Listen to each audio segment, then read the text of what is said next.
Bueno, bienvenidos a todos a esta reunión. Vamos a comenzar haciendo el deslinde de lo que vamos a hacer y de lo que no vamos a hacer. También, a ver, ahí. Vamos a tratar de dar, antes que nada, algunas definiciones. Vamos a conversar sobre lo que es el despertar, ¿tá? Tratando de definirlo y de comprenderlo de la forma más amplia posible, ¿no? A pesar de eso, a pesar de que vamos a dar algunas definiciones, esto está sujeto también a lo que uno haya experimentado. Digamos que de los que estamos acá, ninguno está dormido, ¿tá? Todos en algún sentido o en algún grado estamos despiertos hacia algo, ¿no? Pero al mismo tiempo, este despertar implica el desafío de despertar a otras cosas mañana, a cosas distintas. Entonces no podemos dar por sentado de que hoy estemos dormidos. Tampoco podemos dar por sentado de que hoy estemos totalmente despiertos. Es decir, que hoy es posible que estemos dormidos hacia algunas cosas, pero despiertos hacia otras. Es decir, que el término es bastante relativo, eso del despertar. Tampoco vamos a estar gritando por ahí, como a veces veo en las redes, despierten, despierten, despierten, como si los procesos pudieran acelerarse, ¿eh? Entendiendo el despertar como un nacimiento, como un proceso de maduración. No vamos a dar recetas mágicas para el despertar, ¿no? Porque eso forma parte de un proceso. El despertar forma parte de un proceso de maduración que es necesario vivirlo, pero que al mismo tiempo sí se puede nutrir, pero no provocar. Uno no puede provocar un parto a los 5 meses o a los 4 meses. La naturaleza propia del ser humano hace de que el parto sea a los 9 meses, más o menos, pero eso no se puede provocar antes de tiempo. Sí se puede nutrir, se puede nutrir esa maduración para que al fin y al cabo el ser nazca en las mejores condiciones, pero no se puede acelerar, ¿no? Al final vamos a hacer un ejercicio con aquellos que puedan estar hasta el final de la reunión, un ejercicio que precisamente va a procurar de que nos reconozcamos, reconozcamos la rigidez de la estructura de nuestro ser, de nuestro carácter, y ver qué es lo que queda de aquí para adelante, ¿no? Eso lo vamos a hacer al final de la reunión. Antes que nada vamos a comenzar con algunas cuestiones de orden propedéutica, ¿no? Precisamos un conocimiento básico para poder comprender otras cosas dentro de unos minutos. Y para eso vamos a apelar a los principios herméticos, algunos de los principios herméticos. Por ejemplo, el principio de polaridad. La polaridad relaciona a dos conceptos o realidades opuestas, ¿sí? Pero que al mismo tiempo son complementarias, que se pueden relacionar entre sí. Esta relación admite un tercer elemento, que es el punto equilibrante. La polaridad, los polos, siempre admiten un tercer elemento, que es el punto equilibrante. Es el lugar donde alcanzo el equilibrio, ¿no? El punto equilibrante es el lugar donde se relacionan las dos fuerzas, los dos polos, y permiten ese equilibrio que al mismo tiempo no es solamente un equilibrio, hay varios equilibrios. Y en ese sentido, ¿por qué estamos hablando del principio de polaridad? Bueno, porque nuestro ego se desarrolla en la polaridad. Constantemente estamos eligiendo. Estamos eligiendo, siempre pongo el mismo ejemplo, discúlpenme, pero estamos eligiendo entre comer la torta, por ejemplo, o salir a correr. Y en ese sentido, si yo lo único que elijo es comer la torta, bueno, voy a tener que vivir las consecuencias de mis elecciones. Sin embargo, si mantengo un equilibrio entre comer la torta y salir a correr, bueno, ahí mi salud se va a ver beneficiada con el tiempo, ¿no? En función a esos equilibrios que yo establezco entre una cosa y la otra, ¿sí? Es decir, que nuestro ego se desempeña, se desarrolla en la polaridad constantemente, a través de las elecciones. Y como les dije hace un momento, hay diferentes tipos de equilibrios. Hay un equilibrio que es estable, un equilibrio inestable, un equilibrio neutro. Un equilibrio estable, por ejemplo, es cuando las condiciones del medio ambiente me dan la posibilidad de mantenerme básicamente sin movimiento, con movimientos leves. Imagínense, por ejemplo, una fuente, ¿sí? Una fuente, y en el centro de la fuente colocan una pelotita. La pelotita puede ser que se mueva un poquito a la izquierda, a la derecha, al frente, atrás, pero queda contenida en la fuente. Ese es un equilibrio estable. Después tenemos el equilibrio inestable, hagan de cuenta que ponemos la fuente al revés y la pelotita está sobre la fuente, ¿sí? Al revés de la fuente, y cualquier movimiento puede ser que la pelotita caiga a la derecha o caiga a la izquierda o al frente o atrás. Cualquier movimiento quitaría a la pelotita del equilibrio en el cual se encuentra. Y el equilibrio neutro es cuando ustedes, por ejemplo, ponen una mesa y ponen la pelotita en la mesa y ahí no hay grandes posibilidades de desequilibrios, como en el caso del equilibrio inestable. Entonces, bueno, estaría buena esa reflexión sobre en qué equilibrio me encuentro hoy. ¿En qué equilibrio me encuentro hoy? ¿Me encuentro hoy en un equilibrio estable, en un equilibrio inestable, en un equilibrio neutro? Y esa sería una de las primeras reflexiones que tendríamos que realizar para saber en qué posición estamos hoy. Cuando hablamos de principio de polaridad, por ejemplo, de polos, estamos hablando, por ejemplo, del alma y el cuerpo. No desde el punto de vista de que sean cosas distintas. El alma no es distinto del cuerpo, pero sí existe una diferencia en grados, digamos, ¿no? Por ejemplo, entre el sólido y el líquido. Si tomamos en cuenta el caso del agua, H2O, el sólido es H2O, pero el líquido también es H2O. El vapor de agua también es H2O. Son los mismos componentes químicos, moleculares, que constituyen el agua, pero en diferentes estados. Pero finalmente es agua. Lo mismo sucede desde nuestra visión con relación al alma y al cuerpo. No son cosas totalmente divididas o separadas, sino que en realidad son todos una. Por otro lado, dentro del principio de polaridad podríamos tener a la razón y a la pasión, por ejemplo, al sujeto y al objeto. El sujeto es el que conoce, mientras que el objeto es lo conocido, es el elemento por conocer. También tenemos, por ejemplo, la forma y la materia. Toda materia tiene una determinada forma. También se relaciona con el principio de polaridad el bien y el mal. Nosotros le damos otro enfoque, no consideramos de que el mal sea lo opuesto al bien, sino que más bien el mal sería menos bien. Si nosotros entramos en una habitación a oscuras, nosotros no podríamos encontrar la fuente de la oscuridad, así como podemos señalar la fuente de la luz. La fuente de la luz la podemos señalar, el sol, una lamparita, en fin, pero no podemos señalar la fuente de la luz, la fuente de la oscuridad, perdón. En este sentido, para nosotros, la oscuridad o el mal es menos bien, así como la oscuridad es menos luz. En el Fedón, por ejemplo, Platón afirma de que el bien es la realidad suprema que tiene que ver con toda la perfección, con la bondad, mientras que el mal, por su parte, por su lado, es la ausencia del bien, la fuente de todo defecto, de toda maldad. El mal no está definido como un objeto en sí mismo, sino que por medio de su relación con el bien. Algo que podríamos relacionar, como les acabo de decir, con la luz y la oscuridad. En ese sentido, por ejemplo, si ustedes entran a una habitación a oscuras, una vela, digamos que diluye totalmente la oscuridad. No hay nada que se le oponga a la luz en la oscuridad. Igual que desde nuestra concepción no hay nada que se le oponga al mal cuando algo está en una vibración elevada. Esto es una aproximación al principio de polaridad que nos va a servir para lo que vamos a hablar dentro de unos minutos. Después tenemos el principio hermético del ritmo. El principio hermético del ritmo nos dice que existe un movimiento que es vital entre ambos polos. Todo se expande y se contrae, avanza y retrocede, asciende o desciende. Platón definió el principio de ritmo como la armonía, por ejemplo, y la proporción que existe entre todas las cosas, entre las partes de un todo, la proporción exacta que existe entre las partes de un todo. Este principio es fundamental, por ejemplo, en lo que tiene que ver con la belleza, junto con la simetría y la claridad, por ejemplo. Es decir, que el ritmo es fundamental para que haya una belleza que pueda ser percibida por medio de los sentidos. Por eso, en la República, Platón dice que el ritmo es la cualidad que hace que las cosas sean agradables a los sentidos. El ritmo organiza y ordena las partes de un sistema, creando una sensación armónica de equilibrio, de belleza.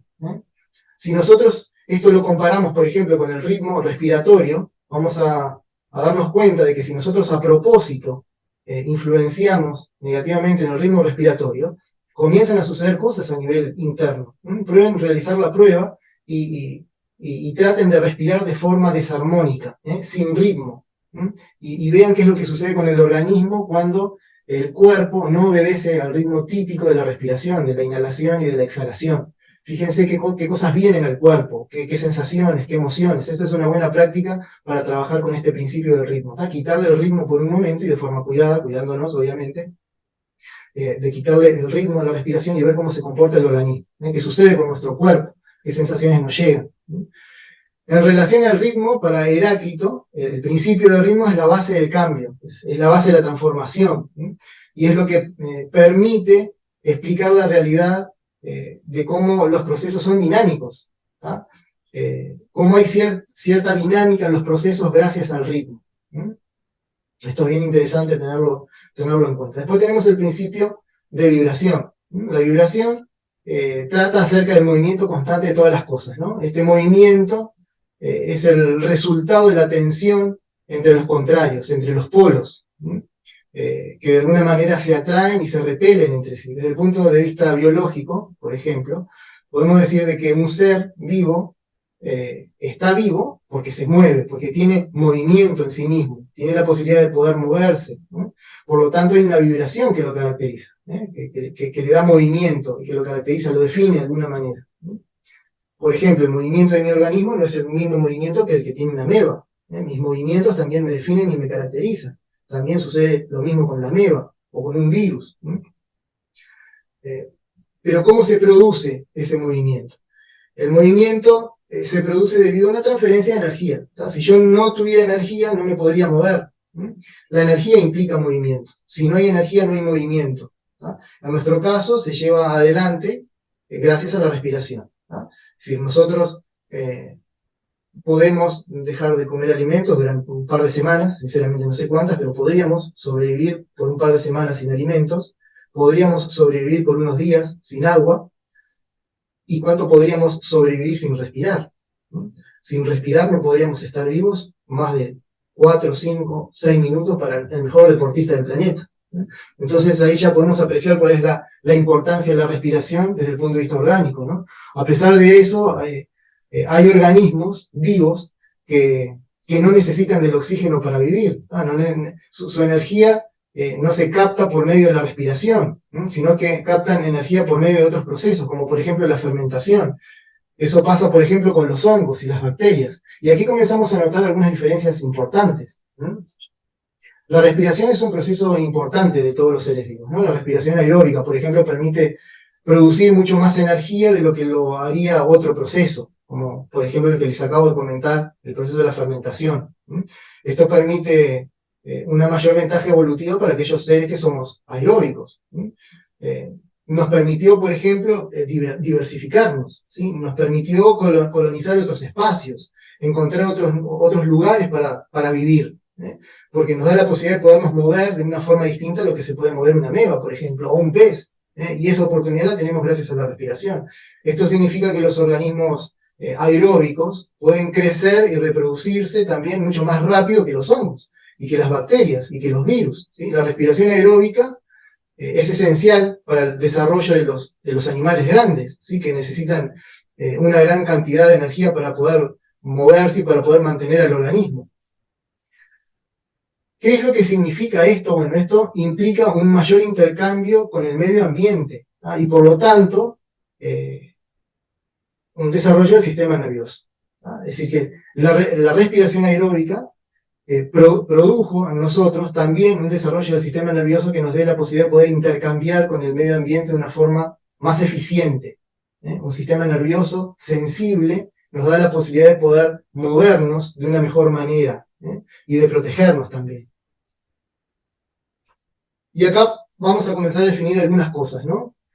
En relación, por ejemplo, a qué diferencia hay entre plano y dimensión y dominio. Hablando de seres vivos y de su relación con el medio ambiente a través de la respiración, plano significa de que todo tiene el mismo, que todo en sus partes tiene el mismo nivel.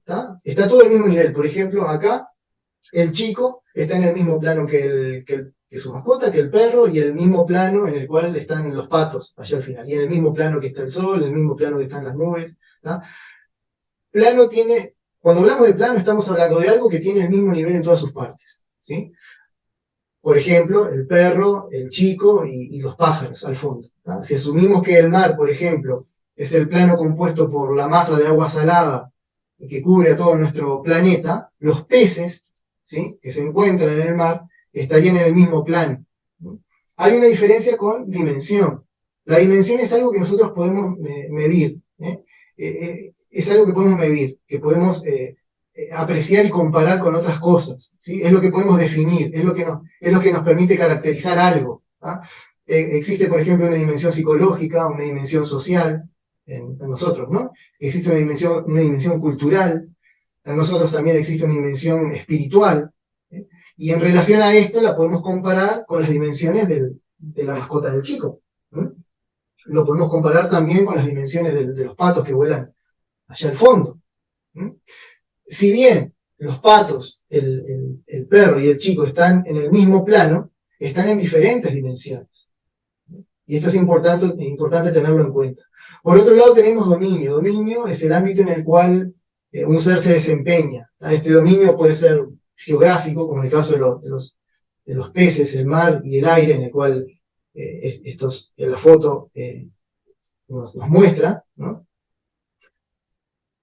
El dominio es el lugar donde yo me puedo manifestar. ¿Mm? Este dominio puede ser, como les acabo de decir, geográfico, espiritual, intelectual. ¿Ah? Por lo tanto, mi dominio es la sumatoria de todo el espacio en el cual yo me puedo desenvolver. Y al mismo tiempo que lo puedo medir. Y en ese sentido puedo definir también el nivel de conciencia. El nivel de conciencia, por lo tanto, podríamos decir que es algo así como el promedio de las dimensiones del ser. Si yo pudiera medir mi nivel intelectual, por ejemplo, o mi nivel cultural, o mi nivel, no sé, social, ¿ah? Llegaría a un promedio. Ese promedio es mi nivel de conciencia, ¿sí? Que al mismo tiempo se diferencia de la del perro, la de los pájaros, ¿ah? En relación al plano, a las dimensiones, y al mismo tiempo al dominio. A mi dominio, en este caso, por ejemplo, puede ser mi pueblo, San Ramón, mi país. Tengo un dominio intelectual, puedo enseñar de repente informática, pero no puedo enseñar sobre historia, ¿sí? Y el promedio de todo eso sería básicamente mi nivel de conciencia, digamos, ¿no? Teniendo en cuenta lo anterior, vamos a hablar acerca de lo que los guías nos han manifestado acerca de lo que es la arquitectura del ser y del universo.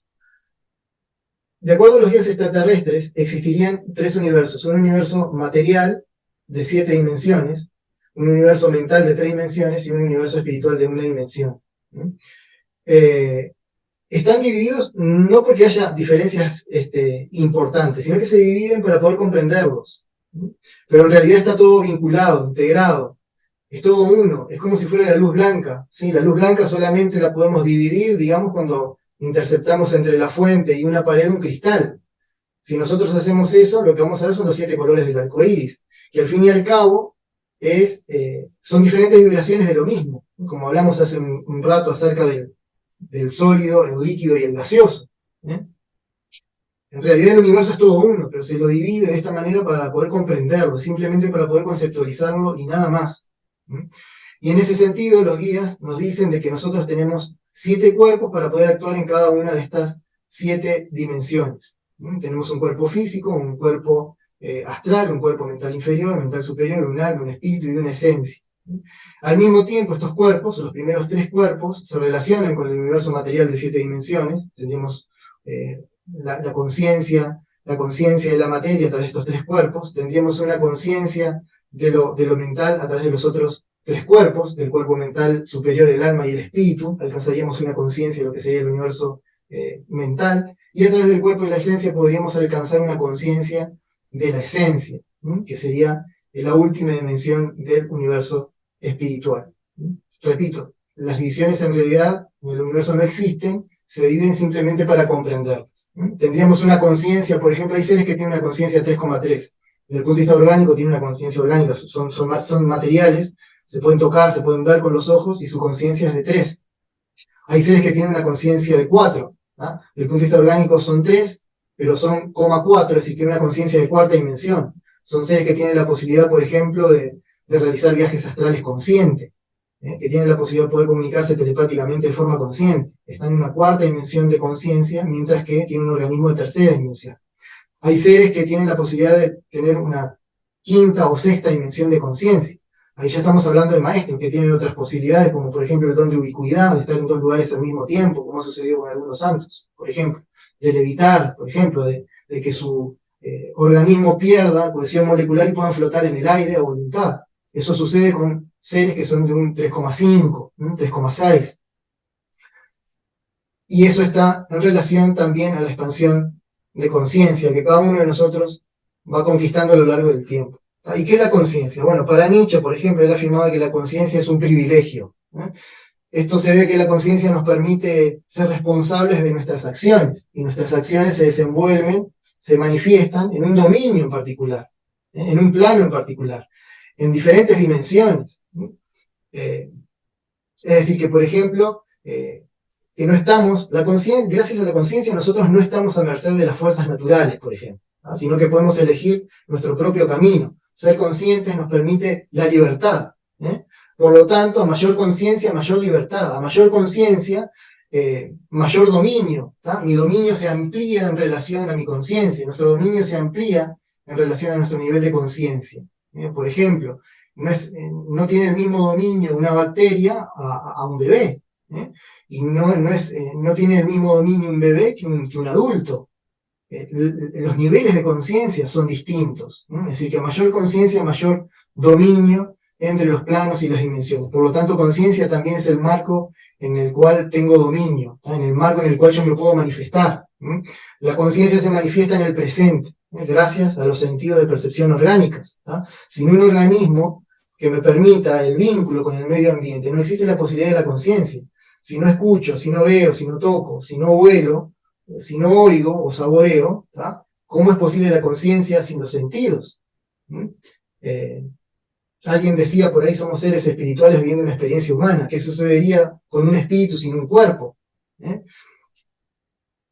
Aristóteles decía, no hay nada en el intelecto que antes no haya pasado por los sentidos. Acá vamos a ver, por ejemplo, en la metáfora de la caverna, ¿sí? Vamos a ver diferentes estados de conciencia. Y esto es bien importante tenerlo en cuenta para esto que tiene que ver con el despertar. El desarrollo evolutivo, antes que nada, implica aprendizaje. Por esta razón, la sensibilidad del sistema nervioso tiene que ser acorde al ser, fundamentalmente. Tenemos que tener una sensibilidad acorde a nuestro proceso de desarrollo. Si no hay una sensibilidad acorde, no hay desarrollo directamente. Y esto implica un sistema nervioso que nos dé la posibilidad de tomar contacto con el medio ambiente. La conciencia es un fenómeno que se sustenta gracias al orgánico. Si no existe el cuerpo, no existe la conciencia. ¿Sí?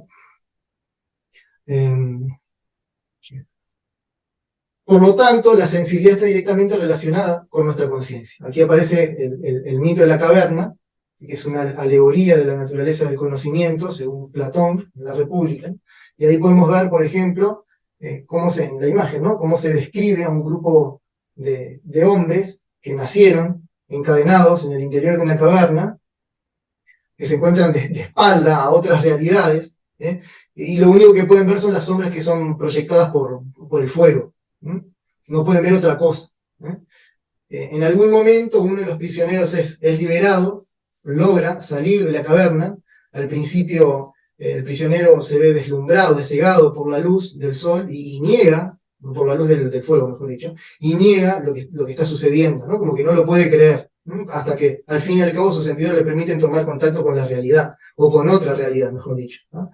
Por medio de sus ojos, que logran adaptarse a la luz, comienza a darse cuenta de que las sombras que veía en la caverna no eran más que sombras proyectadas por las personas que pasaban por ahí, una distorsión de la realidad. Y por lo tanto, después de un tiempo, el prisionero, que ahora ya no es prisionero, decide volver a la caverna para rescatar a las personas que se encontraban en ella, pero las personas que estaban ahí adentro no pueden admitir otra realidad que la que veían, o la que apreciaban en ese lugar, y bueno, y no los pudo liberar porque no fueron capaces de ver más allá de lo que podían apreciar en el interior de la caverna. Y esto pasa muchas veces con nosotros, que no podemos reconocer otras realidades sencillamente porque no tenemos contacto con esas realidades. En fin, la conciencia de sí está estrechamente ligada, antes que nada, a la observación, ¿sí? A la autoobservación, al poderme percibir a través de los sentidos. Si bien podemos evolucionar por medio de la asociación de ideas o del choque de la experiencia, la comprensión sobre el conocimiento de sí, sobre el conocimiento que tengo de mí mismo, por medio del aprendizaje, se produce necesariamente por medio de la observación, por medio de la autoobservación. En el caso de los seres extraterrestres, que tienen los medios como para poder visitarnos, no tienen la posibilidad de poder evolucionar por medio del choque de la experiencia, como lo hacemos nosotros. Nosotros vivimos en un sistema dual de evolución. Nuestro ego se desarrolla en la dualidad. Estamos constantemente eligiendo, como les dije hace un momento. Los seres extraterrestres, los guías extraterrestres, no evolucionan en un sistema dual, sino que es lineal, ellos evolucionan por servicio. Entonces, una de las formas, y por aprendizaje, ¿no es cierto? Una de las formas que aprenden es a través de el observar nuestros propios procesos. Por eso es que a veces están un poco alejados o observando a la distancia, ¿no? En nuestro caso, ¿cómo es que aprendemos? Nosotros aprendemos porque hay un observador que hay en nosotros, ¿tá? Y que tiene la capacidad de lenguaje. Si no tuviéramos la capacidad de poder lenguajear, al decir de Maturana, nosotros no podríamos aprender de nosotros mismos. Cuando uno reflexiona sobre su hacer, lo hace gracias al lenguaje. Pero tenemos que tener en cuenta de que observarnos implica un marco de referencia propio, ¿no? Con las limitaciones propias de nuestro nivel de conciencia. Un nivel de conciencia que hemos logrado por medio del aprendizaje previo.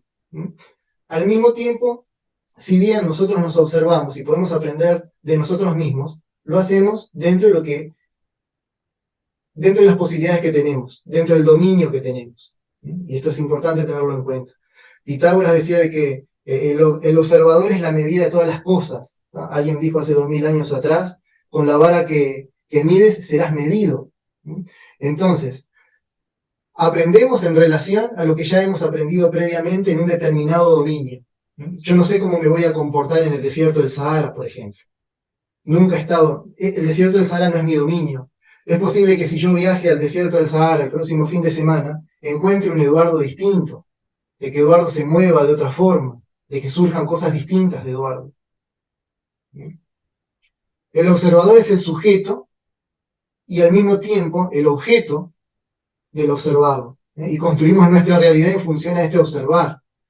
Si yo me observo, me investigo, trato de conocerme a mí mismo, ¿tá? Soy el sujeto de lo que estoy observando y al mismo tiempo soy el objeto de la observación. Y esto se relaciona también con mi medio ambiente. Al final, todo esto implica un sistema nervioso que me dé la capacidad de poder procesar los estímulos que vienen de esta observación en información que sea útil para la comprensión. Cuando yo me investigo, me estudio, me observo, finalmente tengo que tener un sistema nervioso acorde a lo que estoy observando para poder comprenderlo. San Agustín decía, no es lo mismo tener ojos que mirar, ni mirar que ver. Está interesante esta frase para poder reflexionarlo. Es decir, que el alma necesita tres cosas. Antes que nada, tener ojos, después mirar, y después de mirar, ver. Y ver ya se relaciona más con la comprensión que nos puede dar la posibilidad del sentido de la visión.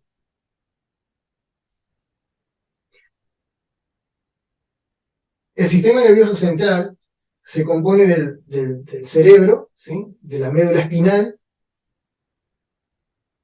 y fíjense qué interesante, madura en una secuencia que va desde la cola hacia la cabeza, ¿sí? Es decir, que va en dirección cefalocaudal.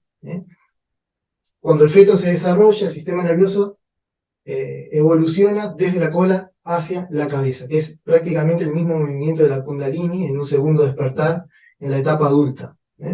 Es importante tenerlo en cuenta esto porque aquí ya estamos hablando, por ejemplo, del principio de correspondencia. En la quinta semana, después de la concepción, se comienza a formar la primera sinapsis en la médula espinal del feto. En la quinta semana comienzan las señales entre una neurona y la otra. Para la sexta semana, estas primeras conexiones neuronales permiten los primeros movimientos del feto, de contracción y de expansión. Acá ya comienza el movimiento que tiene que ver con una inteligencia propia del feto. Fundamentales estos movimientos de expansión y de contracción relacionados a lo que más adelante va a ser el placer y la angustia. Tengamos en cuenta, por ejemplo, que se ha investigado, tampoco se necesita mucha investigación para entenderlo, pero si a una ameba, por ejemplo, que está en su medio ambiente, en el medio ambiente adecuado para la nutrición, por ejemplo, y para su desarrollo, si en ese medio ambiente nosotros agarramos una punta eléctrica y tocamos a la ameba tiende a contraerse. Si quitamos la ameba de su medio ambiente propicio para el desarrollo y lo ubicamos en otro medio ambiente, en un medio ambiente, no sé, más salino, más alcalino, más ácido, la ameba tiende a contraerse y a perder el movimiento. Antes de los 6 meses se desarrolla el vago dorsal. ¿Tá?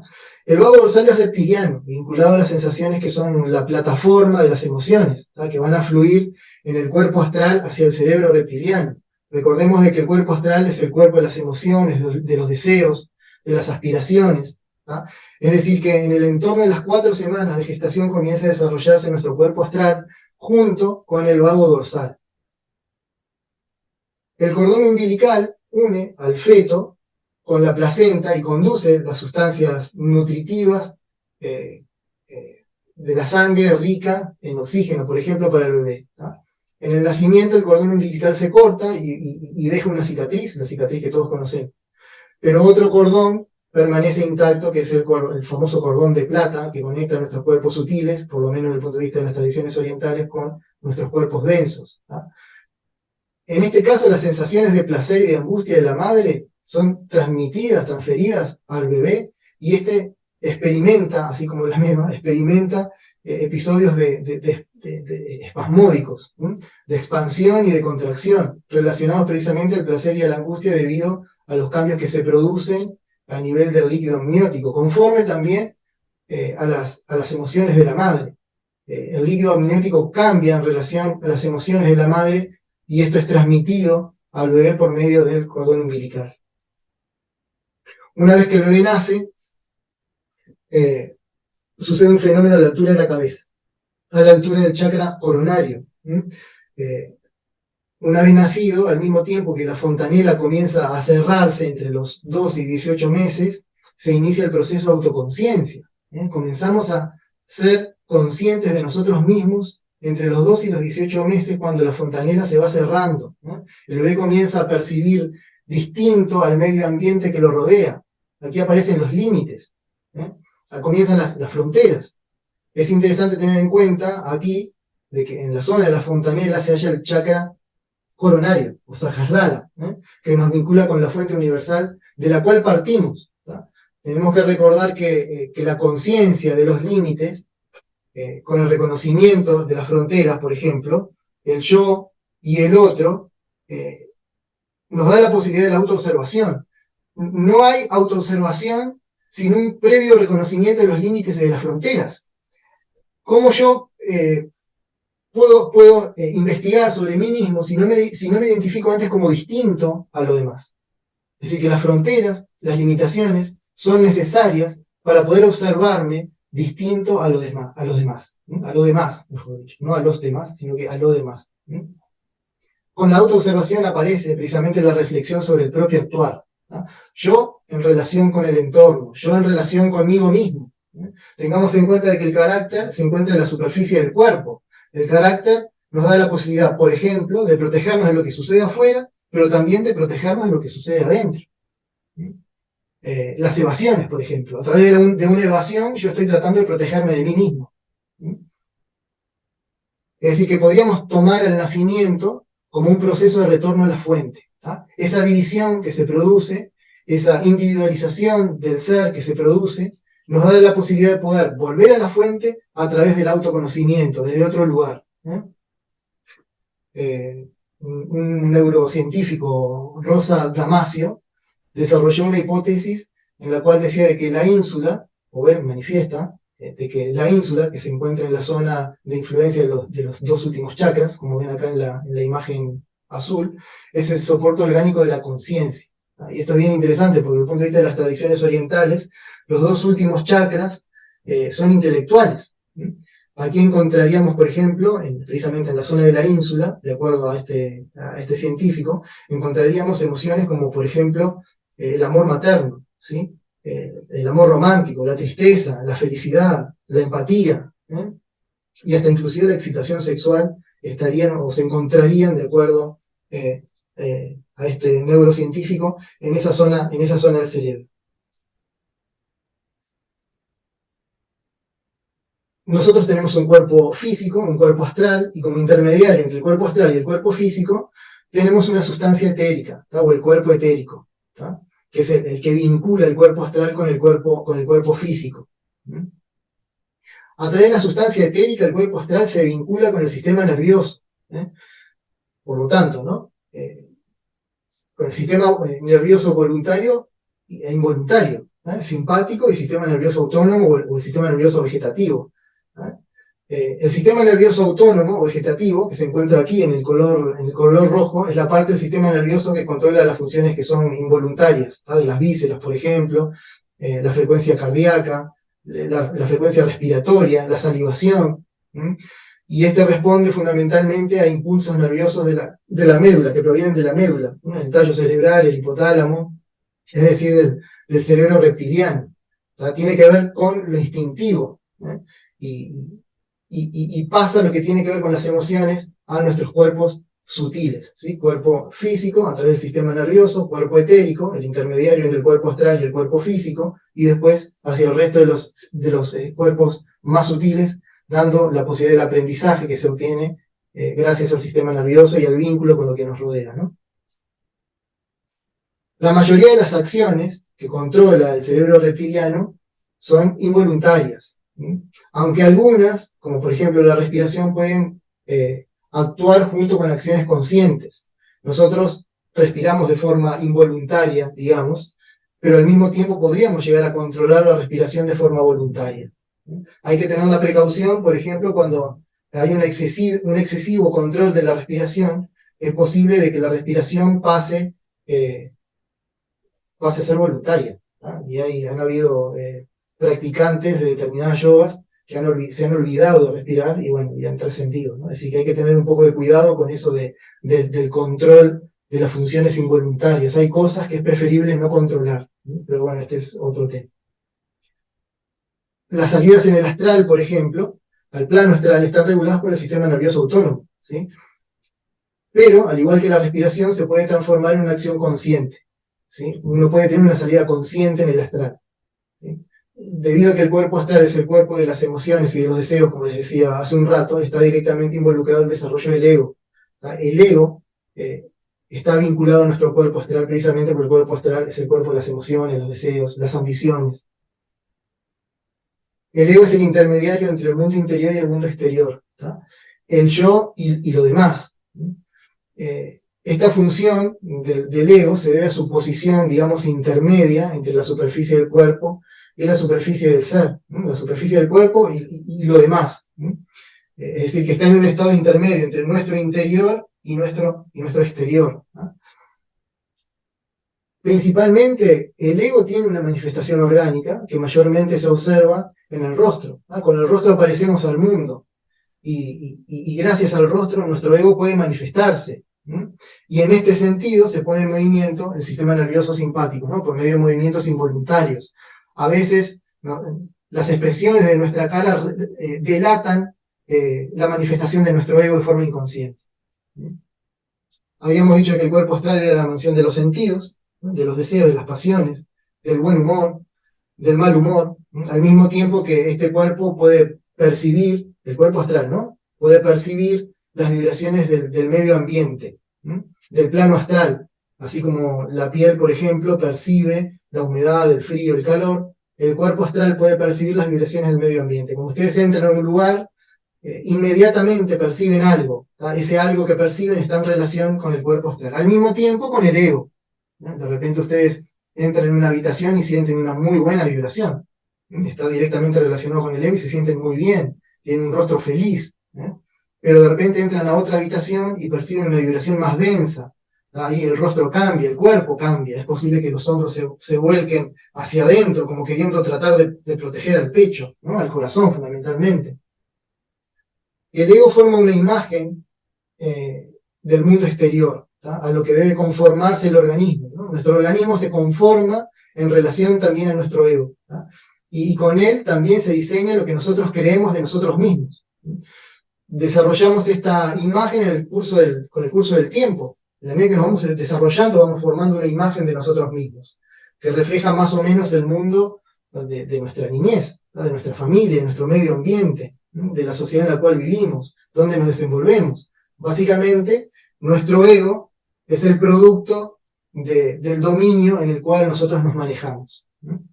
El ego involucra nada más y nada menos que las identificaciones, ¿no?, que se van profundizando a lo largo del tiempo, ¿tá?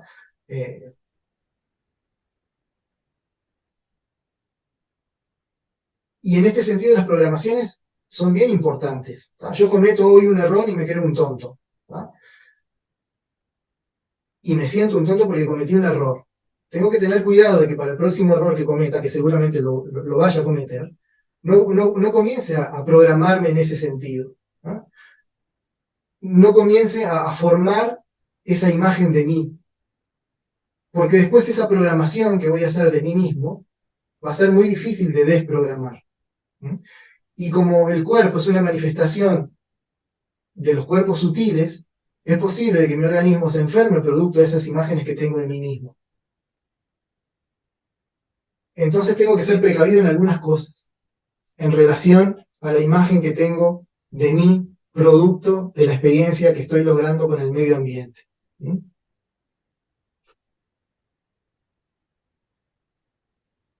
Porque el medio ambiente también está en función de lo que yo creo de él, ¿tá?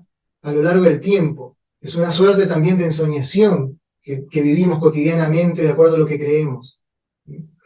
Eh, Al mismo tiempo, ese medio ambiente que construye también mi ego es construido por mi medio ambiente también, eh, me presenta las condiciones necesarias como para poder existir. Si yo no tuviera ego, tampoco podría existir en este universo material de 7 dimensiones, fundamentalmente en esta tercera dimensión. El ego también es un vehículo que me diferencia del resto, por eso se encuentra en la superficie de mi ser. El ego se construye al identificarme con aquello que creo que soy, en relación con las luchas cotidianas, con las ilusiones, con las desilusiones, ¿tá? Teniendo en cuenta, y esto es bien importante, que la ilusión desde el punto de vista del budismo no es la materia en sí misma, ¿tá?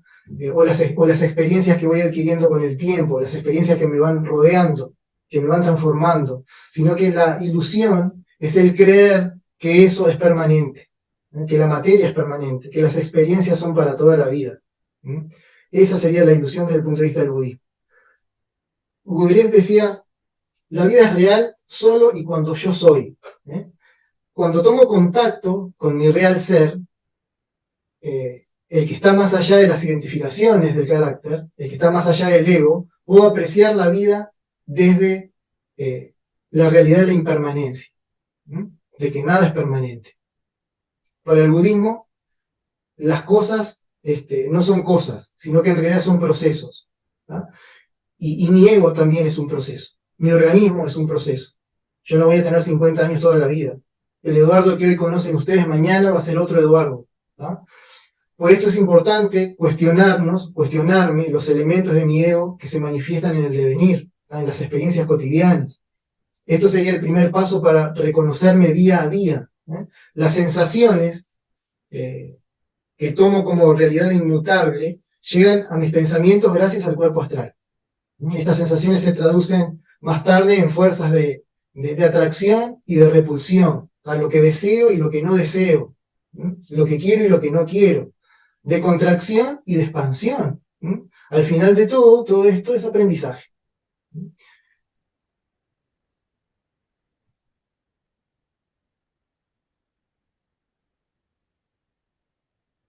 ¿Qué implica esto? Implica de que el despertar no es un estado permanente de la conciencia. Hay momentos de expansión y de contracción. Cuando una persona experimenta placer, por ejemplo, le brillan los ojos. ¿tá? El color de la piel es un color rosado, es un color cálido. Tiene una manera afable de conducirse con los demás, está animada, se siente desenfadada. Uno se siente atraído hacia esa persona precisamente porque se encuentra en un estado de placer, está bien, se siente satisfecha. ¿tá? Estas señales visibles son manifestaciones de la circulación del sentimiento, de la sangre, de la energía, hacia afuera, hacia la periferia del cuerpo. Y se manifiesta en el cuerpo la buena vibración. ¿no? El cuerpo se halla en una situación de expansión. Los hombros están hacia afuera, por ejemplo. ¿sí? La cara está como abierta. El impulso es hacia afuera. De aquí que, por ejemplo, los clarividentes pueden apreciar una aura luminosa. Hay una irradiación desde el interior hacia lo exterior, debido a esta armonía en la cual se encuentra la persona. ¿no? En el estado de angustia sucede lo contrario. El individuo se encuentra constreñido, está está como apretado, los hombros intentan proteger al pecho, igual que la cabeza. La circulación de la sangre desde el corazón hacia afuera se ve limitada, entonces hay palidez en el cuerpo. ¿tá? La reacción placentera también genera una sensación de amor, ¿tá? de una expansión de conciencia. Aquí lo que podemos ver son las 6 áreas fundamentales de contacto del cuerpo con el medio ambiente. ¿no? Cuando no se observan estas señales delatadas por la expansión del cuerpo, la persona obviamente no está pasando por un momento de placer, sino que de dolor. Como el señor este que se encuentra aquí, ¿no? Cuando los ojos pierden el brillo, por ejemplo, es que se retira de ellos la emoción. ¿tá? La piel se vuelve fría, por eso está pálido. ¿tá? Eso se debe a la contracción de los capilares y de las pequeñas arterias donde la sangre se retira de la superficie del cuerpo. ¿no? La rigidez y la falta de espontaneidad son características de las personas que están pasando por una experiencia de angustia. De aquí, por ejemplo, el aura pierde brillo, se opaca, ¿tá? porque la energía trata de ser contenida en lugar de ser liberada.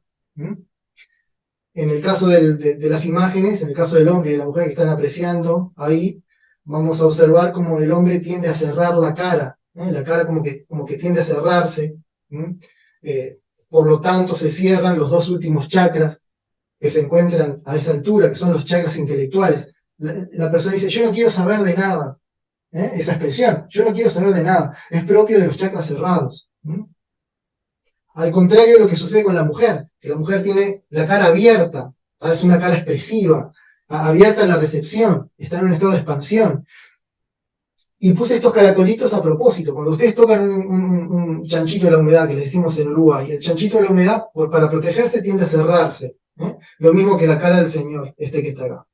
Pero cuando está en un medio ambiente acorde, donde no hay nada que lo pueda lastimar, el chanchito está abierto. El chanchito de la humedad está abierto, como este que está acá. Eso es bien interesante tener en cuenta porque existe una filogenia que nos relaciona a todos los seres vivos. La filogenia es el estudio de las relaciones evolutivas entre los organismos. En el caso de la mujer, los pulmones se expanden, por ejemplo, ¿no? Como por ejemplo sucede con estos animalitos en el mar que se mueven así, no me acuerdo, se encuentran expandidos cuando están en una situación en la cual el medio ambiente les es favorable. Entonces la primera pregunta, teniendo en cuenta todo esto, y de lo que hemos hablado al principio, la primera meditación que los guías nos sugirieron fue acerca de quién soy yo. ¿tá? Esta debería ser la primera pregunta. Un cuestionarme a mí mismo implica dirigirme al propio ser, ¿tá? y que provoca al mismo tiempo la unidad de todas mis fragmentaciones. ¿tá? La unidad de todas mis fragmentaciones es posible gracias a esta pregunta de quién soy yo. En realidad no hay un solo Eduardo, hay diferentes Eduardos, que se manifiestan de acuerdo al medio ambiente en el cual se están moviendo. No es lo mismo el Eduardo que ustedes están viendo ahora que el Eduardo que está enseñando informática, o el Eduardo que está en el cine, o el Eduardo que está en un fin de semana con amigos. Son Eduardos distintos, porque el medio ambiente también provoca esos movimientos. Un cuestionamiento que se dirige al propio ser es la pregunta ¿quién soy yo? Podríamos hacernos ¿quién soy yo hoy? ¿Quién soy yo ahora? Y esto provoca precisamente o logra unir todas esas partes fragmentadas de mí.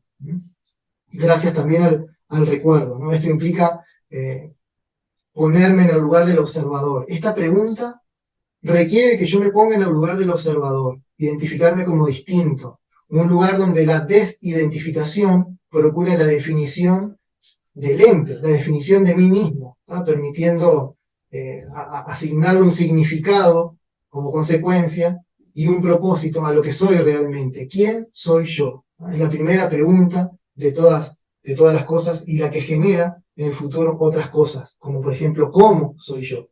¿A dónde soy yo? ¿Cómo soy yo? ¿Es yo? ¿Existe un yo superior? ¿Existe un yo inferior? Con los años nos vamos a dar cuenta de que la respuesta va a ir cambiando cada tanto. Heráclito decía de que una persona no se baña 2 veces en el mismo río. tampoco es la misma persona la que se baña 2 veces en el mismo río. Millones de células de nuestro cuerpo mueren todos los días en un proceso que se llama apoptosis, para que otras células puedan nacer. Es decir, que básicamente muero y renazco todos los días. A cada hora de mi vida estoy naciendo. Y es una oportunidad distinta para poder reconocerme desde un lugar diferente. Para despertar en una situación diferente todos los días y a cada momento. El despertar es una experiencia que puede darse cotidianamente. El despertar no implica una conciencia continua, sin cambios, eterna. El despertar de hoy implica el desafío de tener que despertar otra cosa mañana, ¿sí? En varios aspectos y dimensiones de mí, de mi presente, como una experiencia contemplativa, de habitar el mundo desde otro lugar, a cada momento.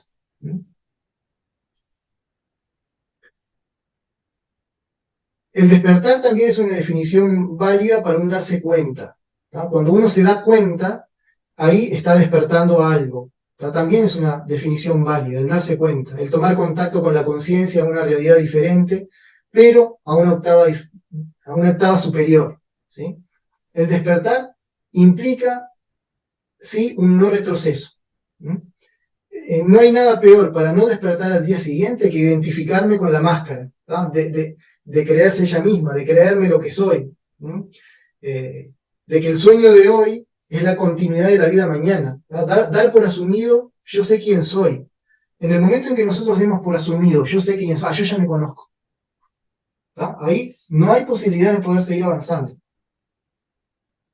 Las células de nuestro estómago cambian cada 48 horas. Mi estómago no es el mismo de hace 3 días atrás. Mi piel no es la misma piel que la de hace 21 días atrás. Es otra piel. Mi carácter no es el mismo carácter de hace un año atrás. Es otro carácter. Soy otro Eduardo al de hace un año atrás. No puedo caer en el error de decir, no, yo ya sé quién soy. Se trata de despertar todos los días a un estado distinto.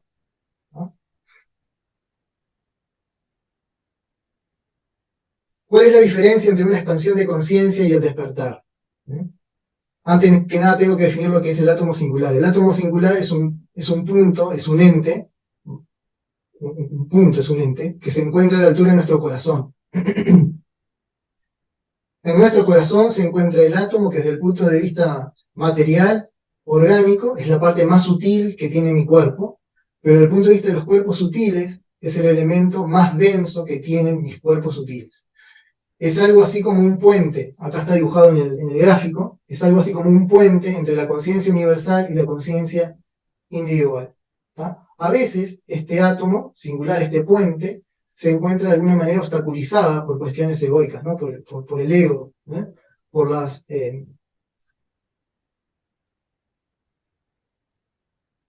las corazas del ego, que no permiten que haya un tránsito en este puente desde una conciencia hacia la otra. Este tránsito es posible a través de la asociación de ideas o del choque de la experiencia. Es decir, que o se realiza por medio del aprendizaje o se realiza por medio del sufrimiento.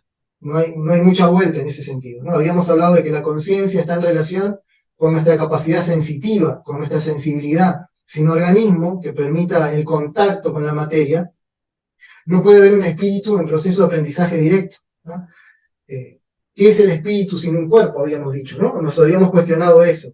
Si bien la conciencia es un acontecimiento que se produce en el presente, la conciencia se manifiesta en el presente, y esto es importante tenerlo en cuenta hablando desde el punto de vista de los cuerpos, ella puede abrirle al cuerpo las puertas del tiempo. ¿A qué me refiero con esto? Si bien la conciencia se manifiesta en el presente, también puede abrirle, mi conciencia le puede abrir a mi cuerpo las puertas del tiempo. Por ejemplo, a través de la memoria.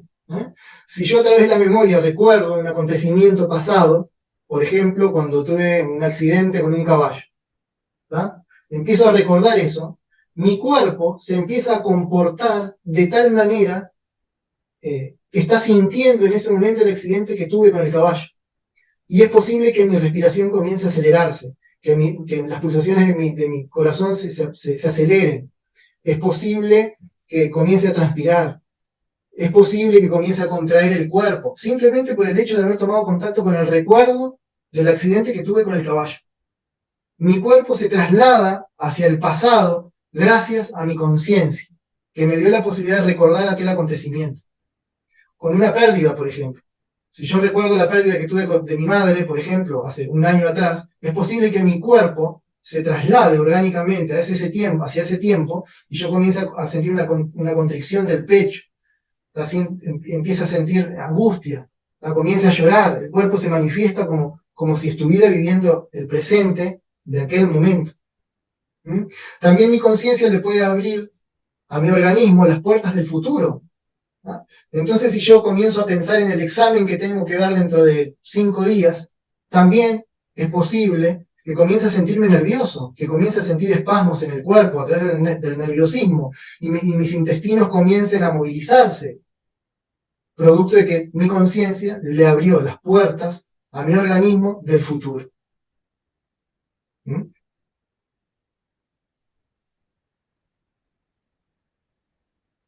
¿Qué es lo que implica, implica esto? Implica eh, de que la expansión de conciencia pueda navegar entre estos dos ambientes. ¿Tá? Una expansión de conciencia no es un globo que se infla indefinidamente. La conciencia se expande y se contrae. ¿Ah? La expansión de conciencia es la capacidad de poder vincularme con todo lo que me rodea de una forma más profunda. ¿Tá? Mientras que el despertar también es un acontecimiento que se realiza en el presente, pero es acumulativo, ¿tá? Con el tiempo. Hoy estoy dormido a algo en lo cual mañana voy a estar despierto. ¿Mm? Mi conciencia se mueve en el tiempo, en el espacio, pero se manifiesta fundamentalmente en el presente. ¿Mm?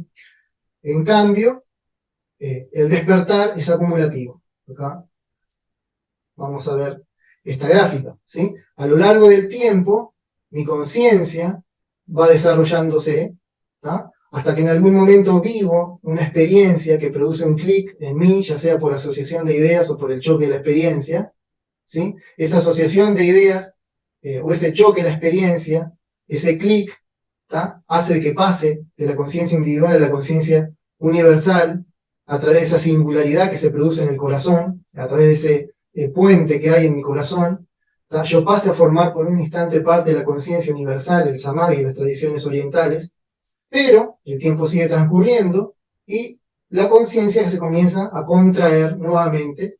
¿Sí? La conciencia se contrae, pero yo ahora estoy despierto a una situación distinta. ¿Tá? Acá estaba despierto a un estado de conciencia, pero aquí, después de la experiencia vivida, estoy despierto a otro estado de conciencia, que no va a ser el mismo que el anterior, porque se produjo, básicamente, como lo hablamos al principio de la exposición, un nacimiento a algo nuevo que fue nutrido por la experiencia. Es decir, que existen expansiones de la conciencia y contracciones de la conciencia, pero los despertares van haciendo de que de que esa conciencia vaya expandiéndose cada vez más y más. Una expansión de la conciencia implica una amplitud en el dominio en el cual puedo manifestarme. Una práctica para el reconocimiento del ego. Dogen fue un monje budista, zen japonés, que vivió entre el 1200 y el 1253. Dogen es considerado el fundador de la escuela Soto, del budismo zen en el Japón. En algún momento él comprendió de que el despertar es accesible aquí y ahora. Todos podemos despertar aquí y ahora una realidad distinta de la conciencia, del ser. Es decir, que para poder despertar no es necesario retirarse a una montaña. Dogen comprende que el despertar es accesible aquí, en este momento. Se da cuenta de que para despertar no necesita alejarse de las pequeñas cosas, ¿sí? Como si la vida espiritual fuera distinta a la vida cotidiana. Entonces, teniendo en cuenta eso, lo que hemos visto hasta ahora, vamos a hacer una pequeña práctica. Voy a dejar de compartir acá. Y la práctica va a ser la siguiente. Y después les voy a hacer preguntas en relación a la práctica que vamos a llevar adelante.